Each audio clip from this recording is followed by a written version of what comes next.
भाभी और देवर की मनमोहक कहानी। हेलो दोस्तों, मेरा नाम राजेश है और मैं उत्तराखंड का रहने वाला हूँ। आज आप लोगों को मजेदार कहानी में ले चलते हैं, जो कहानी देवर और भाभी की है, जिसमें आप लोगों को काफी हद तक मजा आएगा। और आप कहानी को पूरा देखेंगे तो हम आशा करते हैं कि आपको इस कहानी देवर और भाभी का पूरा सार समझ में आएगा। कहानी में एंड तक बने रहे और चैनल को सब्सक्राइब करें और लाइक कमेंट करके हमारा मनोबल बढ़ाने में मदद करें। भाभी और देवर के रिश्ते को भारतीय संस्कृति में बहुत आदर और प्रेम से देखा जाता है। यह रिश्ता भाई और बहन के रिश्ते जैसा होता है, जहां भाभी को देवर की बड़ी बहन के रूप में देखा जाता है। भाभी अपने देवर का ख्याल रखती है, उसे स्नेह देती है और कई मामलों में मार्गदर्शन करती है।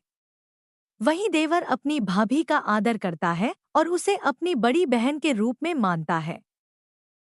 एक छोटे से गांव में सूरज नाम का एक युवा लड़का अपने बड़े भाई अजय और भाभी सीमा के साथ रहता था। अजय शहर में नौकरी करता था, जिससे सूरज और सीमा गांव में ही रहते थे। सूरज अपनी भाभी से बहुत स्नेह करता था और उनकी हर बात मानता था। सीमा ने हमेशा सूरज को अपने बेटे जैसा माना। उसकी पढ़ाई, खाना पीना, यहाँ तक कि उसके कपड़े तक भाभी ही संभालती थी। सूरज जब कभी परेशान होता, तो सीमा उसकी परेशानी दूर करने के लिए हमेशा तैयार रहती थी। वो उसे समझाती, उसके साथ बैठकर बात करती और उसकी हिम्मत बढ़ाती थी। एक दिन सूरज की तबीयत अचानक खराब हो गई।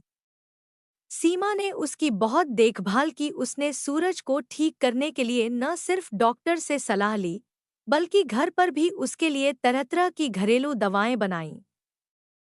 सूरज जल्दी ही ठीक हो गया और इस घटना ने उनके रिश्ते को और भी गहरा बना दिया। सीमा और सूरज के बीच का ये रिश्ता एक उदाहरण था कि किस तरह भाभी और देवर का संबंध बिना किसी स्वार्थ के होता है। ये रिश्ता एक गहरा स्नेह, आदर और विश्वास से भरा होता है, जिसमें दोनों एक दूसरे का ख्याल रखते हैं और एक परिवार के मजबूत स्तंभ बनते हैं।